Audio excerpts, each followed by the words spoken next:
Le manuel d'Épictète, ce qui dépend de nous. Parmi les choses qui existent, certaines dépendent de nous, d'autres non. De nous dépendent la pensée, l'impulsion, le désir, l'aversion, bref, tout ce en quoi c'est nous qui agissons. Ne dépendent pas de nous le corps, l'argent, la réputation, les charges publiques, tout ce en quoi ce n'est pas nous qui agissons. Ce qui dépend de nous est libre naturellement, ne connaît ni obstacle ni entrave. Ce qui n'en dépend pas est faible, esclave, exposé aux obstacles et nous est étranger. Donc, rappelle-toi que si tu tiens pour libre ce qui est naturellement esclave, et pour un bien propre ce qui t'est étranger, tu vivras contrarié, chagriné, tourmenté. Tu en voudras aux hommes comme aux dieux. Mais si tu ne juges tiens que ce qu'il est vraiment, et tout le reste étranger, jamais personne ne saura te contraindre ni te barrer la route. Tu ne t'en prendras personne, n'accuseras personne, ne feras jamais rien contre ton gré. Personne ne pourra te faire de mal, et tu n'auras pas d'ennemis, puisque on ne t'obligera jamais à rien qui pour toi soit mauvais. À toi donc de rechercher des biens si grands en gardant à l'esprit que, une fois lancé, il ne faut pas se disperser en œuvrant chichement et dans toutes les directions, mais te donner tout entier aux objectifs choisis et remettre le reste à plus tard. Mais si, en même temps, tu vises le pouvoir et l'argent, tu risques d'échouer pour t'être attaché à d'autres buts, alors que seul le premier peut assurer liberté et bonheur. Donc, dès qu'une image viendra te troubler l'esprit, pense à te dire « tu n'es qu'image » et non la réalité dont tu as l'apparence. Puis, examine-la et soumets-la à l'épreuve des lois qui règlent ta vie. Avant tout, vois si cette réalité dépend de nous ou n'en dépend pas. Et si elle ne dépend pas de nous, sois prêt à dire « cela ne me regarde pas ». Souviens-toi que le désir est tendu vers son objet, tandis que le but de l'aversion, c'est de ne pas tomber dans ce qu'on l'on redoute. Si l'on est infortuné en manquant l'objet de son désir, on est malheureux en tombant dans ce qu'on voulait éviter. Donc, si tu ne cherches à fuir que ce qui est dépendant de toi et contraire à la nature, il ne t'arrivera rien que tu aies voulu fuir. Mais si tu cherches à éviter la maladie, la mort ou la misère, tu seras malheureux. Supprime donc en toi toute aversion pour ce qui ne dépend pas de nous. Et cette aversion, reporte-la sur ce qui dépend de nous et n'est pas en accord avec la nature. Quant au désir, pour le moment, supprime-le complètement. Car si tu désires une chose qui ne dépend pas de nous, tu ne pourras qu'échouer. Sans compter que tu te mettras dans l'impossibilité d'atteindre ce qui est à notre portée et qu'il est plus sage de désirer. Borne-toi à suivre tes impulsions, tes répulsions, mais fais-le avec légèreté, de façon non systématique et sans effort excessif. Pour tout objet qui t'attire, te sert ou te plaît, représente-toi bien ce qu'il est, en commençant par les choses les plus petites. Si tu aimes un pot de terre, dis-toi « j'aime un pot de terre ». S'il se casse, tu n'en feras pas une maladie. En serrant dans tes bras ton enfant ou ta femme, dis-toi « j'embrasse un être humain ». S'ils viennent à mourir, tu n'en seras pas autrement bouleversé. Quand tu te prépares à faire quoi que ce soit, représente-toi bien de quoi il s'agit. Si tu sors pour te baigner, rappelle-toi ce qui se passe au bain public. On vous éclabousse, on vous bouscule, on vous injurie, on vous vole. C'est plus sûrement que tu feras ce que tu as à faire si tu t'es dit « je vais aller au bain et exercer ma liberté de choisir en accord avec la nature ». De même pour toutes tes autres tâches. Car, ayant fait cela, s'il arrive quelque chose qui t'empêche de te baigner, tu auras la réponse toute prête. Je ne voulais pas seulement me baigner, mais exercer ma liberté de choisir en accord avec la nature. Si je me mets en colère à cause de ce qui m'arrive, ce ne sera pas le cas. Ce qui tourmente les hommes, ce n'est pas la réalité, mais les opinions qui s'en font. Ainsi, la mort n'a rien de redoutable. Socrate lui-même était de cet avis. La chose à craindre, c'est l'opinion que la mort est redoutable. Donc, lorsque quelque chose nous contrarie, nous tourmente ou nous chagrine, n'en accusons personne d'autre que nous-mêmes, c'est-à-dire nos opinions. C'est la marque d'un petit esprit de s'en prendre à autrui lorsqu'il échoue dans ce qu'il a entrepris. Celui qui exerce sur soi un travail spirituel s'en prendra à soi-même. Celui qui achèvera ce travail ne s'en prendra ni à soi ni aux autres. Ne te monte jamais la tête pour une chose où ton mérite n'est pas en cause. Passe encore que ton cheval se monte la tête en disant « Je suis beau », mais que toi, tu sois fier de dire « J'ai un beau cheval ». Rends-toi compte que ce qui t'excite, c'est le mérite de ton cheval. Qu'est-ce qui est vraiment à toi ? L'usage que tu fais de tes représentations. Toutes les fois qu'il est conforme à la nature, tu peux être fier de toi. Pour le coup, ce dont tu seras fier viendra vraiment de toi. Pendant un voyage en bateau, si le navire jette l'ancre et que tu mettes pied à terre pour aller chercher de l'eau, tu ramasseras en chemin ici un bigorneau, là un petit bulbe de plante, mais il te faut concentrer ta pensée sur le navire, te retourner sans cesse au cas où le pilote appelle. S'il appelle, il faut tout planter là, de peur d'être jeté à fond de cale et ligoté comme du bétail. C'est pareil dans la vie. Si, en guise de bigorneau, on te donne une petite femme ou un esclave, il n'y a pas de mal à cela. Mais quand le pilote t'appelle, cours vers le navire et laisse tout sans te retourner. Et si, en plus, tu n'es plus tout jeune, reste à proximité du navire de peur de manquer l'appel. N'attends pas que les événements arrivent comme tu le souhaites, décide de vouloir ce qui arrive et tu seras heureux. La maladie est une gêne pour le corps, pas pour la liberté de choisir, à moins qu'on ne l'abdique soi-même. Avoir un pied trop court est une gêne pour le corps, pas pour la liberté de choisir. Et cette réponse à l'esprit en toute occasion, tu verras que la gêne est pour les choses ou pour les autres, non pour toi. Devant tout ce qui t'arrive, pense à rentrer en toi-même et cherche quelle faculté tu possèdes pour y faire face. Tu aperçois un beau garçon, une belle fille, trouve en toi la tempérance. Tu souffres, trouve l'endurance. On t'insulte, trouve la patience. En t'exerçant ainsi, tu ne seras plus le jouet de tes représentations. Ne dis jamais à propos de rien que tu l'as perdu. Dis « je l'ai rendu ». Ton enfant est mort, tu l'as rendu. Ta femme est morte, tu l'as rendu. On m'a pris mon champ. Eh bien, ton champ aussi, tu l'as rendu. Mais c'est un scélérat qui me l'a pris. Que t'importe le moyen dont s'est servi pour le reprendre celui qui te l'avait donné ? En attendant le moment de le rendre, en revanche, prends-en soin comme d'une chose qui ne t'appartient pas, comme font les voyageurs dans une auberge. Si tu veux faire des progrès, laisse tomber les réflexions du genre « si je néglige mes intérêts, je n'aurai même pas de quoi vivre. Si je ne suis pas assez sévère avec mon esclave, il me servira mal. » Mieux vaut mourir de faim, délivré du chagrin et de la peur, que vivre dans l'abondance au milieu des angoisses. Mieux vaut être mal servi par son esclave que malheureux. Commence donc par les petites choses. On gaspille ton huile ?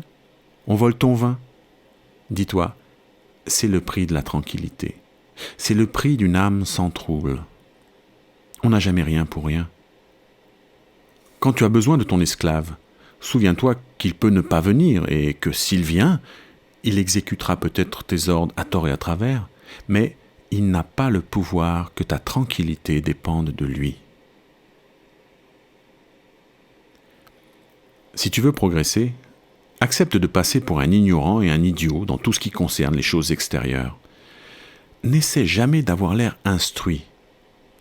Si certains ont bonne opinion de toi, méfie-toi. Tu dois savoir qu'il n'est pas facile de suivre ce qu'enjoint la nature en s'attachant aux objets extérieurs. Si tu poursuis l'un de ces objectifs, il est inévitable que tu négliges l'autre. Si tu souhaites que tes enfants, ta femme et tes amis soient éternels, tu es un fou. Car c'est vouloir que ce qui ne dépend pas de toi en dépende, que ce qui n'est pas à toi t'appartienne. De même, si tu veux un serviteur sans défaut, tu es stupide, puisque tu voudrais que la médiocrité soit autre chose que ce qu'elle est. Mais si tu veux atteindre l'objet de tes désirs, tu le peux. Exerce-toi à ce qui est en ton pouvoir. Tout homme a pour maître celui qui peut lui apporter ou lui soustraire ce qu'il désire ou ce qu'il craint. Que ceux qui veulent être libres s'abstiennent donc de vouloir ce qui ne dépend pas d'eux seuls, sinon, inévitablement, ils seront esclaves. Souviens-toi de te comporter comme dans un banquet. Quand le plat, faisant le tour des convives, arrive devant toi, tends la main et serre-toi comme il convient. S'il te passe sous le nez, n'insiste pas. S'il tarde, ne louche pas dessus en salivant, mais attends qu'il arrive devant toi. Fais de même pour les enfants, pour une femme, pour les charges officielles, pour l'argent, et un jour, tu seras digne de boire à la table des dieux. Mais si les choses t'étant offertes, tu t'abstiens même d'y toucher, d'y jeter les yeux, tu seras digne non seulement de boire avec les dieux, mais de régner comme eux. C'est ainsi qu'ont vécu Diogène, Héraclite et leurs semblables, s'égalant par là aux dieux et gagnant le renom d'hommes divins.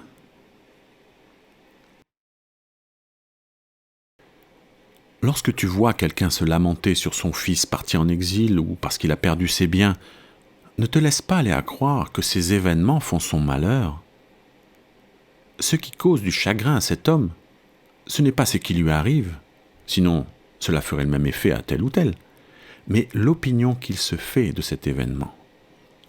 Cependant, ne refuse pas de t'associer raisonnablement à sa peine, et même, au besoin, pleure avec lui. Prends seulement garde de ne pas pleurer aussi en toi-même.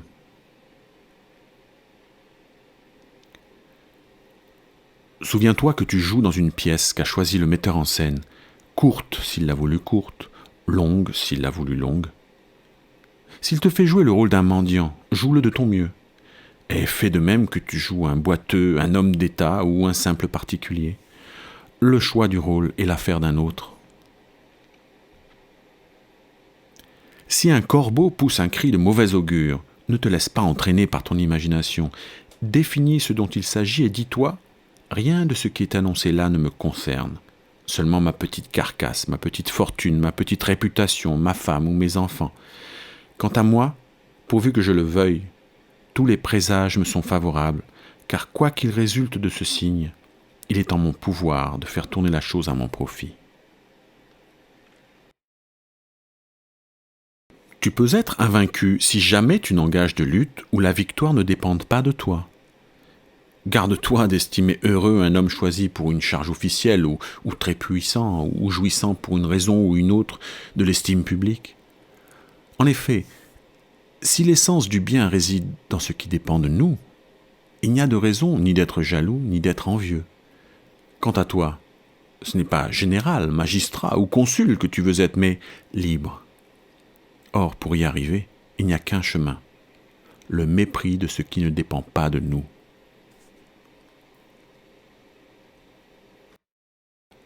Souviens-toi que ce qui te cause du tort, ce n'est pas qu'on t'insulte ou qu'on te frappe, mais l'opinion que tu as qu'on te fait du tort. Donc, si quelqu'un t'a mis en colère, sache que c'est ton propre jugement le responsable de ta colère. Essaie de ne pas céder à la violence de l'imagination, car une fois que tu auras examiné la chose, tu seras plus facilement maître de toi. Que la mort, l'exil et tout ce qui te semble redoutable soient présents à tes yeux tous les jours, la mort surtout. Et jamais tu n'auras de pensée lâche, ni de désir immodéré. Si ton désir te pousse vers la philosophie, prépare-toi à être partout en butte aux moqueries et au sarcasme, à entendre dire « Voyez-le nous revenir en philosophe » ou « Qu'est-ce qui nous vaut ce front superbe ?» Mais toi, garde ton front de tous les jours. Tiens-t'en fermement aux conduites qui te semblent les meilleures, conscient que c'est Dieu qui t'a mis à ce poste. Et souviens-toi que si tu restes constant dans ces principes, ceux qui au début se moquaient de toi finiront par t'admirer, tandis que si tu ne te montres pas à la hauteur, on rira de toi 2 fois plus fort. S'il t'arrive un jour d'accorder du poids aux objets extérieurs par désir de plaire à quelqu'un, sache que tu réduiras à néant tes principes de vie. Borne-toi donc à être toujours philosophe. Mais si tu tiens aussi à le paraître, que ce soit à tes propres yeux et tu en auras fait assez. Ne te laisse pas décourager par des réflexions du genre « je vais vivre sans honneur, je ne serai qu'un zéro ». Si vivre sans honneur est un mal, aucun mal ne peut t'arriver par la faute d'autrui, rien de honteux non plus. Crois-tu qu'il dépende de tes efforts d'être tiré au sort comme magistrat, invité à un banquet? Pas du tout. Alors, comment serait-ce un déshonneur de ne pas l'être?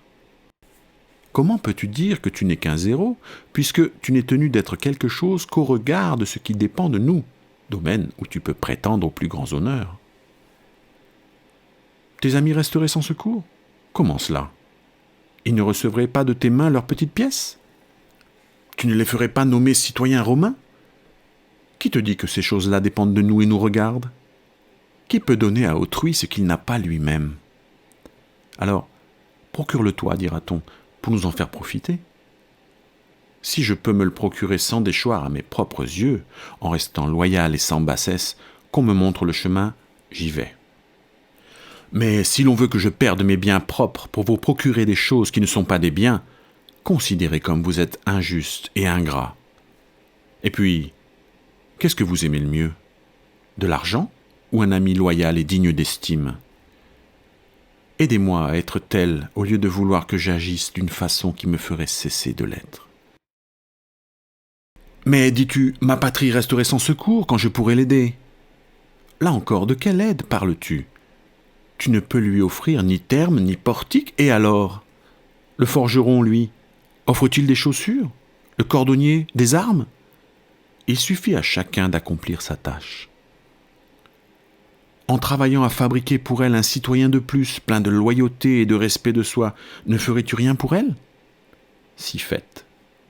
Donc tu peux, par toi-même, lui être utile. Quelle place aurais-je dans la cité? Celle où tu pourras rester loyal et digne d'estime. Mais si, voulant servir la patrie, tu réduis à néant ses vertus, une fois perdu toute loyauté et tout respect de toi, quel service pourrais-tu lui rendre?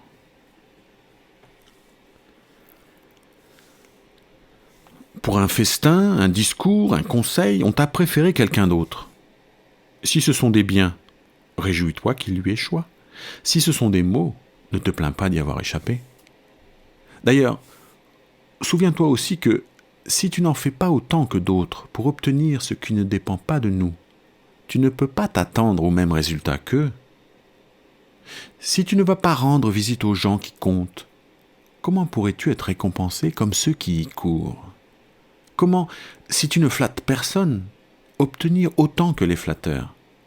Tu as refusé de payer le prix de ces faveurs et tu voudrais qu'on te les accorde pour rien? Tu es injuste et insatiable. Combien coûte une laitue?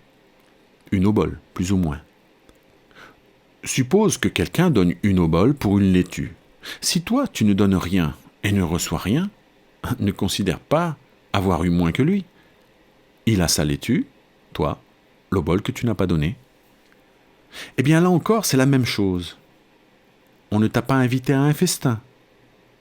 C'est que tu n'as pas donné le prix auquel on estimait le repas. Et ce prix, c'était flatterie ou service. Donc, si cela te sert, donne ton dû quel qu'en soit le prix. Mais si tu veux être payé de retour sans rien donner, tu n'es qu'un insatiable et un fou. N'as-tu rien obtenu à la place de ce repas? Si. L'honneur de n'avoir pas flatté qui tu ne voulais pas, de n'avoir pas eu à supporter la morgue des serviteurs devant sa porte. L'expérience commune nous sert à comprendre ce que veut la nature. Ainsi, quand le jeune esclave du voisin casse une coupe, nous sommes prêts à dire « ce sont des choses qui arrivent ». Sache donc que, Si c'est une de tes coupes qu'on a cassée, tu dois avoir la même réaction que pour celle du voisin. Applique cette règle aux choses les plus graves. Quelqu'un perd son enfant, sa femme. Chacun de dire « Nous sommes tous mortels ». Mais si l'on est soi-même frappé par un deuil, on s'écrie aussitôt « Hélas, pauvre de moi !» Nous devrions avoir à l'esprit la réaction que nous avons eue en apprenant la nouvelle à propos de quelqu'un d'autre. De même que la marque n'est pas là pour faire rater la cible, de même, il n'y a pas de place pour le mal dans l'ordre universel. Si on livrait ton corps au premier venu, tu serais indigné. Et pourtant, tu livres à n'importe qui ton jugement, avec pouvoir d'y jeter trouble et confusion pour peu qu'on t'injurie. Et tu n'as pas honte. Pour tout ce que tu entreprends, examine les tenants et aboutissants avant de passer à l'action. Sans cela, tu seras d'abord plein de zèle parce que tu ne penseras à rien de ce qui va s'ensuivre et puis, dès que surgiront les difficultés, tu abandonneras lâchement la partie. Tu aimerais être vainqueur aux Jeux Olympiques ? Moi aussi, par les dieux. Gagner aux Jeux, c'est bien agréable, mais avant de te lancer, examine un peu les tenants et aboutissants. L'abstinence sexuelle, le régime, les renoncements aux friandises, les exercices sous la contrainte et aux heures réglementaires, qu'on cuise ou qu'il gèle. Il ne faut pas boire frais, dans certains cas même pas de vin. S'en remettre entièrement à son entraîneur comme à son médecin. Ensuite, en luttant, piétiner dans la poussière, au coude à coude avec son adversaire, parfois se démettre un poignet, se tordre la cheville et peut-être recevoir le fouet pour finalement être vaincu. Pense à tout cela. Et après, si tu en as encore envie, entre dans la carrière. Sinon tu ne seras qu'un gamin qui joue tantôt au lutteur, tantôt au gladiateur, tantôt au sonneur de trompette, tantôt aux acteurs de tragédie. Un jour, tu seras athlète, un autre gladiateur, un autre rhéteur, un autre philosophe, mais jamais tu ne sauras rien à fond. Comme un singe, tu imiteras tout ce que tu vois, et tu choisiras tantôt une chose, tantôt l'autre. Car tu ne te seras pas mis à la tâche après réflexion en ayant fait le tour de la question, mais au petit bonheur poussé par une éphémère envie. C'est ainsi que d'aucuns, en voyant un philosophe, en l'entendant parler comme Euphrate, et pourtant qui pourrait se vanter de parler comme lui, veulent aussitôt se lancer dans la philosophie. Mais, mon brave, il faut d'abord examiner ce dont il s'agit. Bien observer ton caractère pour voir si tu pourras tenir. Tu as envie d'être champion au pentathlon ou à la lutte. Regarde tes biceps, tes cuisses, tes reins. Nous ne sommes pas tous doués pour les mêmes choses. Crois-tu, en te mettant à la philosophie, que tu pourras boire et manger comme à présent, céder à tes désirs et te laisser emporter par la colère comme à présent ?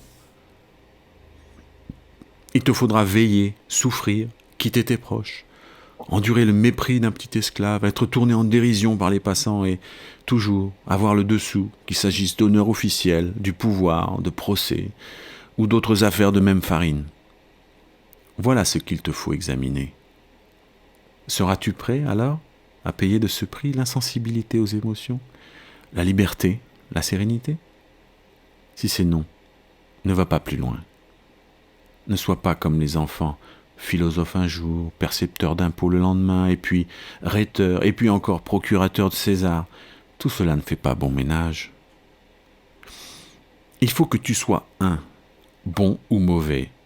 Il te faut cultiver ou bien la part qui dirige ton âme, ou alors tes biens matériels, consacrer tes efforts au-dedans ou au-dehors, c'est-à-dire régler ta vie en philosophe ou en homme ordinaire.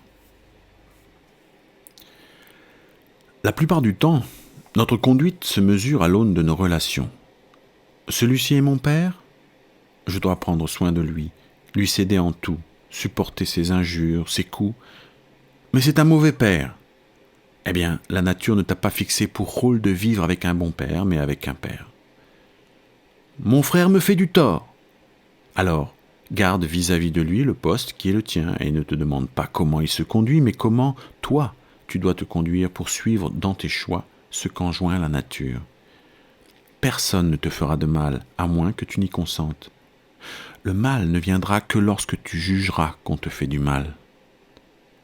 De la même façon, examine ce que doivent être tes relations avec tes voisins, tes concitoyens, le gouverneur de ta province, et tu sauras quelle conduite adopter à l'égard de chacun d'eux. Pour se conduire avec piété envers les dieux, l'essentiel est d'avoir d'eux une conception juste, à savoir qu'ils existent et régissent l'univers conformément au bien et à la justice. Ensuite, il faut être personnellement résolu à leur obéir, à céder au cours des événements et à le suivre de son plein gré, en sachant que c'est un dessein idéal qui le gouverne. De cette façon, jamais tu n'adresseras de reproches aux dieux, ni ne les accuseras de te négliger. D'ailleurs, il est exclu que cela t'arrive si tu ne te laisses pas emporter par des buts qui ne dépendent pas de nous, si tu choisis de ne voir le bien et le mal que dans ce qui dépend de nous. De même, si tu considères un mal ou un bien ce qui ne dépend pas de nous, si tu ne peux obtenir que ce que tu voulais, ou s'il t'échoue ce que tu voulais éviter, tu t'en prendras aux responsables et tu leur en voudras. Car la nature fait que tout être vivant cherche à éviter et à fuir les événements qui lui semblent nuisibles, ainsi que les causes qui les déterminent, tandis qu'il accueille avec gratitude les événements conformes à son intérêt avec ce qui les cause. Il est donc impossible, quand on se croit lésé, d'être bien disposé envers l'auteur de ce tort supposé, tout comme on ne saurait se réjouir du dommage lui-même. Voilà pourquoi on voit des fils injurier leur père quand celui-ci refuse de leur donner une part de ce qu'ils considèrent comme des biens. Et de même, ce qui a dressé Éthéocle contre Polynice, c'est de croire que la tyrannie était un bien. C'est pour la même raison que le paysan blasphème le nom des dieux, comme le marin, le marchand, et ceux qui ont perdu leurs femmes ou leurs enfants. Car là où est l'intérêt, là est la piété. En sorte que si l'on s'attache à diriger ses désirs et ses aversions comme il convient, du même coup, on sera assuré de se conduire avec piété. Pour ce qui concerne les libations et les sacrifices aux dieux, il convient d'agir suivant les traditions de son pays, en état de pureté, sans négligence ni oubli, mais sans excès de minutie non plus, et sans dépasser ses moyens. Quand tu as recours à la divination, souviens-toi que, puisque tu es venu trouver le devin, pour qu'il te l'apprenne, tu ignores ce qui doit arriver. Mais une fois l'événement prévu, pour ce qui est de sa nature, tu la connais, si tu es vraiment philosophe. S'il s'agit de quelque chose qui ne dépend pas de nous, ce ne saurait être ni un bien, ni un mal. Donc, quand tu vas voir un devin, laisse derrière toi désir et aversion, ne t'avance pas en tremblant, mais en homme pénétré de cette vérité que tout ce qui peut arriver est indifférent et ne te concerne en rien. Alors, quel que soit l'événement, tu seras en mesure d'y faire face comme il convient et sans que personne ne puisse t'en empêcher. Donc, n'aie pas peur, va vers les dieux comme on va demander un conseil. Pour le reste, une fois le conseil reçu, note bien qui était ton conseiller. Note à qui tu désobéirais si tu t'écartais de son avis. Suis le précepte de Socrate. Ne recours à la divination qu'en les circonstances où tout porte sur l'issue d'un événement, quand ni le raisonnement, ni aucun art d'une autre sorte ne peuvent plus être d'aucun secours pour connaître ce qui t'attend. Par conséquent, s'il te faut risquer ta vie pour un ami ou pour la patrie, ne demande pas au devin si tu dois le faire. S'il t'annonçait que les présages sont mauvais, il est clair que cela signifierait la mort, ou une quelconque mutilation, ou encore l'exil. Ici, la raison commande, même dans ces circonstances, de prêter secours à son ami et de risquer sa vie pour la patrie. Pense au plus grand des devins, l'oracle de Delphes, qui jeta hors du temple l'homme qui avait choisi de ne pas secourir son ami. À partir d'aujourd'hui, décide d'un style, d'un genre de vie que tu garderas aussi bien seul que devant les autres. La plupart du temps, tais-toi. Ou, si tu veux parler, attends d'y être contraint et fais-le en peu de mots. Exceptionnellement, quand l'occasion t'y convie, parle, mais ne t'occupe pas de l'actualité. Combats de gladiateurs, courses de chevaux, jeux du stade, nourriture et boissons. Ici ou ailleurs, tiens ta langue, et surtout, pas de réflexion sur les gens, en bien ou en mal, ni de comparaison. Aiguille autant que faire se peut les conversations de ceux avec qui tu te trouves sur des sujets convenables. Si tu te trouves seul au milieu de gens que tu ne connais pas, tais-toi encore. ris rarement, et pas à tout propos ni à gorge déployée. Abstiens-toi de prêter serment, sinon en toute occasion, du moins à chaque fois que c'est possible. Laisse tomber les invitations à dîner, officielles ou privées. Et si un jour les circonstances justifient que tu t'y rendes, sois extrêmement attentif à ne pas te laisser aller à la vulgarité. Car si ton partenaire est plein de boue, en luttant avec lui, même si tu étais propre en arrivant, tu en sortiras tout crotté. Pour ce qui concerne le corps, soigne-le autant qu'il faut pour répondre aux besoins, nourriture, boissons, vêtements, un toit et des esclaves. Tout ce qui est pour la galerie, tout le luxe, rejette-le. Quant au sexe, dans la mesure du possible, garde-toi pur jusqu'au mariage. Quand tu fais l'amour, prends ta part de ce qui est permis. Toutefois, ne deviens pas bégueule envers ceux qui se livrent à la fornication, ne te pose pas en censeur de ces gens-là. Ne va pas non plus proclamer partout que tu es continent. Si l'on te rapporte qu'un tel a dit du mal de toi, ne cherche pas à te défendre de ces accusations, mais réponds simplement « Je vois qu'il ne connaissait pas tous mes défauts, sinon il en aurait dit bien davantage. » Il n'est pas nécessaire d'aller souvent au spectacle, mais si un jour l'occasion se présente, fais voir à tous que c'est à toi que va ta préférence. Applique-toi à vouloir que ce qui arrive, arrive, et que le meilleur gagne. De cette façon, rien ne viendra te contrarier. Défense absolue de crier, de te moquer d'un concurrent ou de te passionner outre mesure. Une fois sorti, ne discute pas longuement de ce que tu viens de voir. Toutes ces choses n'ont aucun rapport avec ton progrès moral. Ce serait la preuve que tu t'es passionné pour le spectacle. Ne va pas pour un oui ou pour un non écouter des lectures publiques, mais une fois dans l'auditoire, garde une attitude à la fois digne, tranquille et sans provocation. S'il te faut rendre visite à quelqu'un, surtout s'il fait partie de ceux que l'opinion publique place au sommet du pouvoir, demande-toi ce qu'aurait fait Socrate ou Zénon à ta place, et tu n'auras plus le moindre doute sur la conduite à tenir en cette circonstance. Lorsque tu te rends chez un personnage influent, prévois qu'il ne sera pas chez lui, qu'on te fermera la porte au nez en la faisant claquer bien fort, et qu'on ne se souciera pas de toi le moins du monde. Si, malgré tout, ton devoir te commande d'insister, vas-y et montre-toi à la hauteur des circonstances. Mais ne te dis jamais « le jeu n'en valait pas la chandelle ». C'est une réflexion vulgaire et d'un esprit esclave des choses extérieures. Au cours de la conversation, abstiens-toi de t'étendre sur tes actions passées, sur les risques que tu as pris, car s'il t'est doux de te remémorer les dangers que tu as courus, le récit de tes aventures n'a pas les mêmes charmes pour les autres. Évite également de faire rire, car non seulement cela peut facilement tomber dans la vulgarité, mais cela risque en plus de faire abandonner à tes interlocuteurs leur retenue envers toi. Un autre terrain glissant, c'est quand on en vient à parler de choses obscènes. Quand cela se produit, si c'est possible, n'hésite pas à reprendre celui qui a commencé. Sinon, exprime au moins clairement par ton silence, ta rougeur et ton air réprobateur que cette conversation te déplaît. Quand il te vient l'envie d'un plaisir, comme pour les autres sortes de représentations, prends garde de ne pas céder à sa violence. Laisse reposer la chose et accorde-toi un délai. Songe à ces deux instants, celui où tu goûteras le plaisir et celui où, après y avoir goûté, tu en auras le regret et t'insulteras toi-même tout bas. Oppose à cela la joie que tu éprouveras et les louanges que tu t'adresseras si tu t'abstiens. Si tu trouves opportun de passer à l'acte, fais attention de ne pas succomber à la douceur agréable et séduisante de la chose. Imagine, pour y résister, combien précieuse est la conscience d'avoir remporté cette victoire-là. Lorsque tu en arrives à la conclusion qu'il faut faire une chose, fais-la. Et ne cherche pas à t'en cacher, même si les gens risquent d'en penser du mal. Car, ou bien tu as tort d'agir ainsi, et il ne fallait pas le faire, ou bien tu as raison, et tu n'as pas à craindre les reproches injustifiés.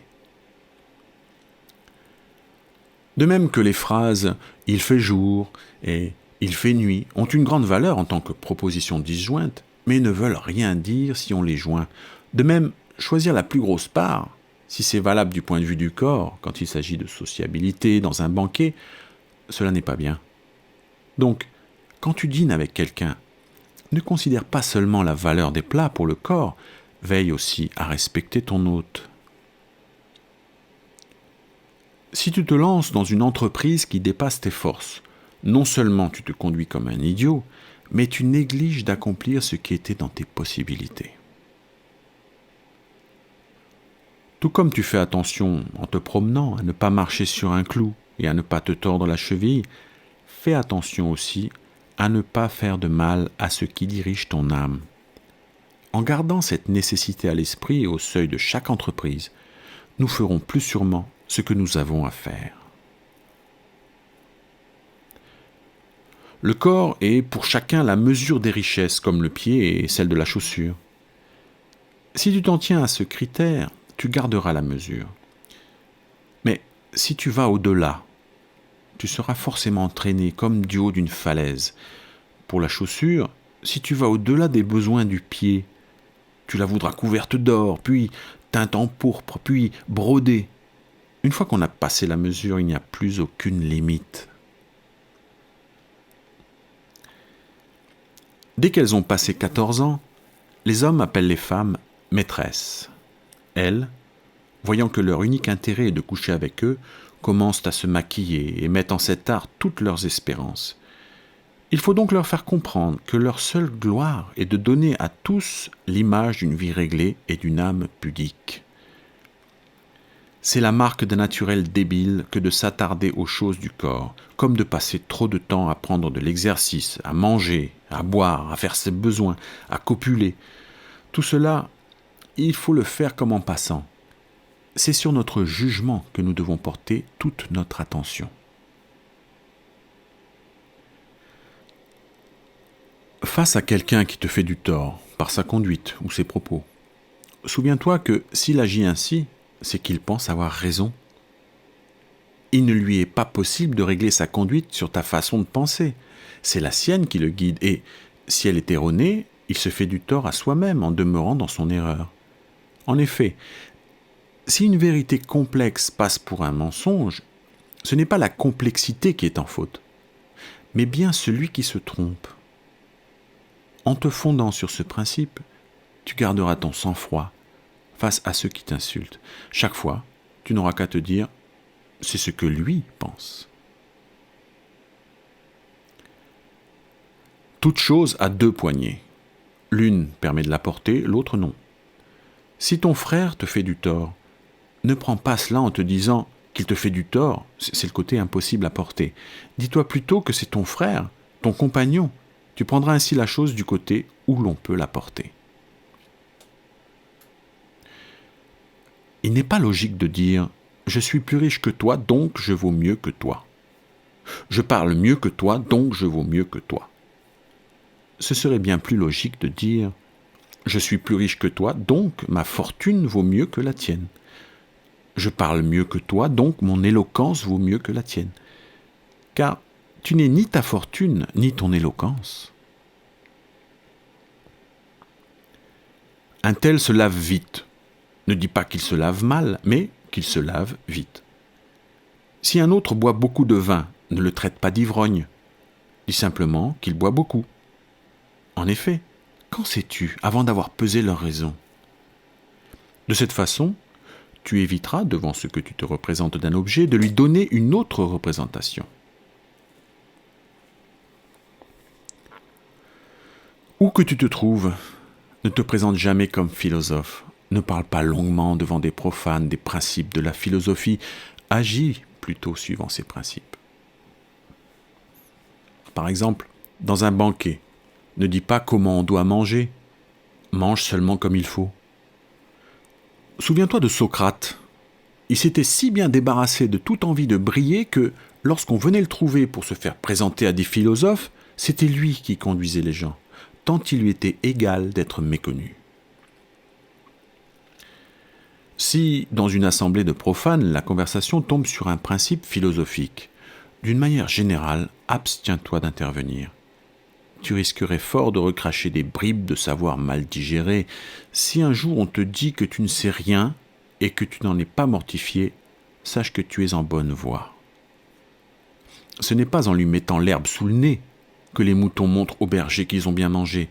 C'est à leur laine et à leur lait qu'on s'en aperçoit, après qu'ils ont digéré leur nourriture. Eh bien, fais de même. Ne va pas mettre sous le nez des profanes les principes de la philosophie. Fais-leur en voir les effets quand tu les as digérés.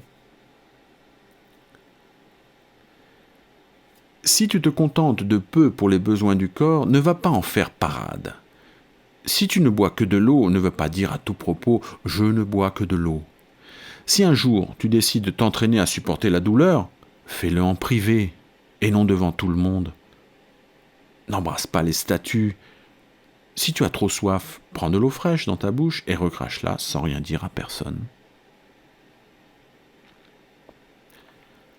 Attitude et caractère de l'homme ordinaire. Il n'attend rien, en bien ou en mal, de soi-même, et tout des circonstances extérieures. Attitude et caractère du philosophe. Il attend tout, en bien comme en mal, de soi-même. Signe distinctif de l'homme en progrès. Il ne blâme personne, ne loue personne, ne reproche rien à personne, n'accuse personne. Il ne dit jamais rien qui tende à faire croire qu'il sait quelque chose ou qu'il est quelqu'un. En cas d'échec, d'obstacle, il ne s'en prend qu'à soi-même. S'il reçoit des éloges, il rit en secret de celui qui les fait. Si on le critique, il ne cherche pas à se défendre. Il marche comme les malades, attentif à ne pas brusquer le membre en voie de guérison tant qu'il n'est pas cicatrisé. Tout désir lui vient de lui seul. Quant à l'aversion, il est entraîné à n'en éprouver que pour ce qui, tout en dépendant de nous, est contraire à la nature. Ses inclinations, quel qu'en soit l'objet, sont modérées. S'il passe pour stupide ou ignorant, il n'en a cure. En un mot, le seul ennemi qu'il ait à redouter, c'est lui-même. Si quelqu'un se vante de comprendre et d'expliquer les écrits de Chrysippe, dis-toi que si Chrysippe n'avait pas écrit dans un style obscur, celui-là n'aurait pas eu de quoi se vanter. Mais moi, qu'est-ce que je cherche ? À connaître la nature afin de la prendre pour guide. Je cherche donc un homme qui puisse m'expliquer la nature. J'entends dire que Chrysippe est cet homme. Je vais le trouver, et je ne comprends rien à ses écrits. Je cherche alors quelqu'un pour me les expliquer. Jusque-là, rien qui mérite le respect. Quand j'ai trouvé cet interprète, il me faut me conformer aux principes énoncés. C'est cela qui mérite le respect.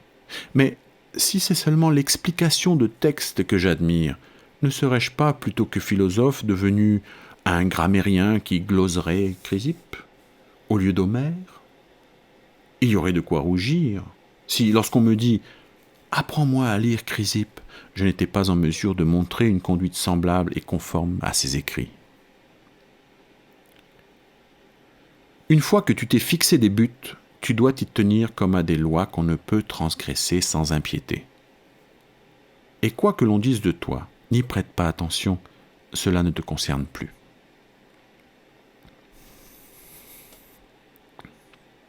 Combien de temps encore vas-tu attendre pour t'estimer digne des plus grands biens et cesser enfin d'enfreindre la règle qui doit déterminer ta vie ? Tu connais les principes qui doivent fonder ta réflexion ? C'est assez réfléchi. Quel maître attends-tu à présent pour te décharger sur lui du soin de ton progrès moral ? Tu n'as plus 15 ans. Tu es un homme mûr. Si désormais tu te montres négligent, si tu prends les choses à la légère, si tu continues à échafauder projet sur projet en reculant sans cesse le jour où tu devras enfin prendre soin de ta vie, tu ne feras aucun progrès. Et sans t'en rendre compte, tu finiras par vivre et mourir comme un homme ordinaire. Décide donc tout de suite de vivre en adulte résolu à progresser. Que tout ce qui te semble le meilleur te soit une loi incontournable. En présence de quelques tâches pénibles ou agréables, glorieuses ou honteuses, dis-toi que tu dois te lancer, que les Jeux Olympiques sont ouverts, que tu ne peux plus tergiverser et qu'en un seul jour, une seule action peut anéantir ou confirmer ton progrès moral. C'est ainsi que se comportait Socrate, qui n'écoutait en toutes circonstances que la règle dictée par la raison. Pour toi, même si tu n'es pas encore Socrate, vis au moins en t'efforçant de l'imiter.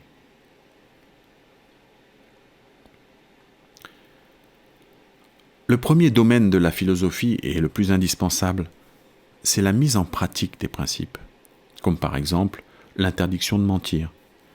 Le second concerne les démonstrations. Pourquoi il ne faut pas mentir, par exemple. Le troisième concerne l'établissement et l'articulation de ces démonstrations, ce qui explique, par exemple, qu'on est en présence d'une démonstration, ce que sont une démonstration, une déduction, le vrai, le faux.